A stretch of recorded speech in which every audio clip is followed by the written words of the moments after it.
Hey everyone. So I wanted to take a minute and go over a question that has surfaced a lot since I made the videos about Revelation 17 and 18. And the question was, is Trump going to be reelected? Which obviously not. The reason this question kept coming up is because in Revelation 17, verse 10, it says concerning the seventh head, it says, and when he comes, he must remain a short while. So I wanted to elaborate on is essentially what this could potentially mean. When I first made the video, I alluded to the possibility maybe that they would postpone the elections, that this meant maybe he would remain longer than expected.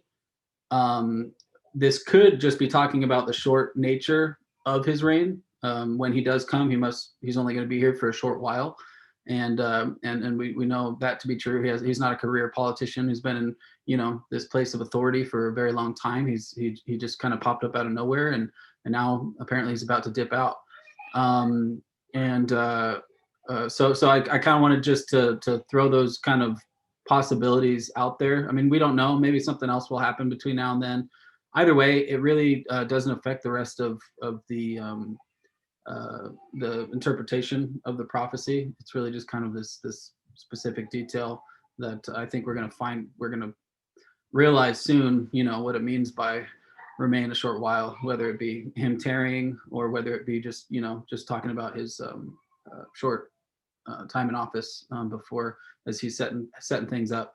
Um, Trump is setting things up for Antichrist, and that was another thing I just wanted to touch on real quick. Is kind of some of the possibilities that we could see coming our way. I obviously going over this mystery Babylon prophecy. I've already talked about America and basically the coming judgment that God's going to carry out through the 10 rulers and the Antichrist.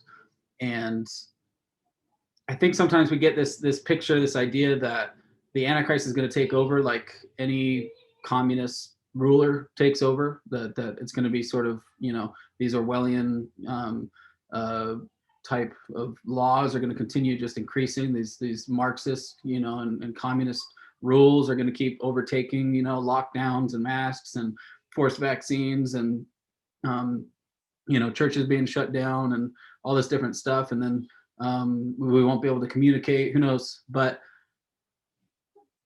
what I wanted to throw out there, just in terms of what I think is going to take place, I think that the harlot is this sort of fall guy. I think that what Trump has done is he's set up these treaties in Israel, which are incomplete. I mean, they're complete in the sense that they're done and they're signed and everyone seems to be on board, and yet there's still something unfinished about creating peace in Israel.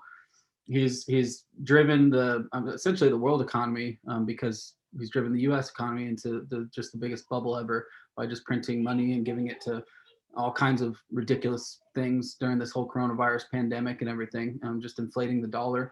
And then obviously he's exposed the corruption in the government. Everyone's fully aware of how corrupt these lying, rulers that we have, who lie, cheat, and steal, and are up to all kinds of corrupt things. And he's exposed that, but he hasn't brought it to justice. So we have these incomplete things that he has sort of laid the groundwork for in preparation for, I think the Antichrist is going to come in and fulfill these, complete them essentially. And people will be in awe, when he exposes and brings to justice the, these corrupt elites, when he confirms the covenant in the Middle East and brings peace to Israel and that whole area, and when he fixes the world economy. I think it's actually going to be a really seemingly good thing. I think he's going to be a seemingly righteous character that's going against the grain, similar to Trump.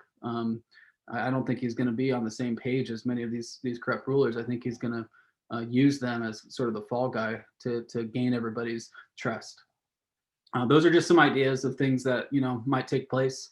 I'm kind of speculating, but I'm speculating based on what I see in the Word, and obviously with the situation that our country's in, in light of this or not, just in light of current events, if you just, if you completely write off all of the, the interpretations that I presented with the prophecy, obviously our nation's in a tough situation, and we're headed for some very difficult times. I think probably more difficult than most of us anticipate. But so I kind of just wanted to end with this psalm, that Psalm of David. Keep in mind, David was he's the one who took out Goliath. He's the one who trusted the Lord, and he was constantly sort of asking God to reveal, any unclean way in him, and depending on the Lord, and through all these things. You would think that he would be kind of self-sufficient, like, oh, I have all the strength I need. I knock people off all the time and destroy armies, and I have some of the best warriors in the world. But he's always asking the Lord to protect him, because he knows that ultimately God is in control.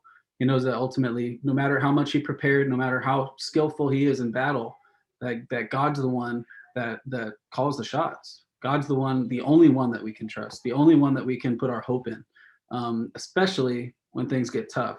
And it is going to take a miracle for those of us living in America to suddenly go from the richest, most luxurious life in the world to dealing with a war type situation where there's scarcity of food, and who knows what else is coming down the pike, a lot of grief. So I just wanted to end with this.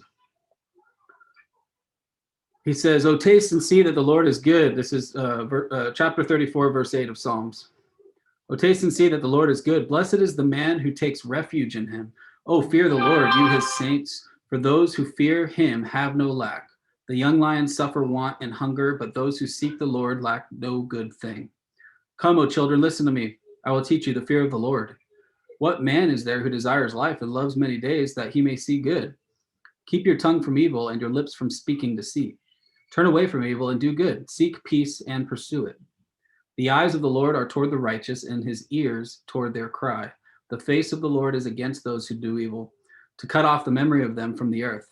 When the righteous cry for help, the Lord hears and delivers them out of all their troubles.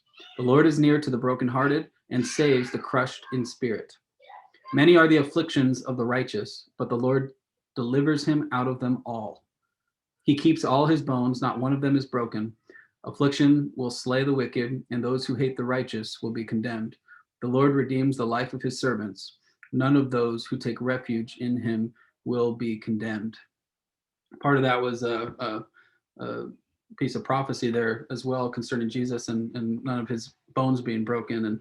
And we as fellow children of the Most High now share the same protection and care that God has. He says, many are the afflictions of the righteous. We're not going to be raptured before anything bad happens. We really need to read the word and see that is just a reality. We can expect tribulation. And in this time in history, we can expect more tribulation than ever. But the Lord delivers him out of them all. Even with all the tribulation, even with all the affliction, our only hope, our only trust, our only salvation is in the Lord.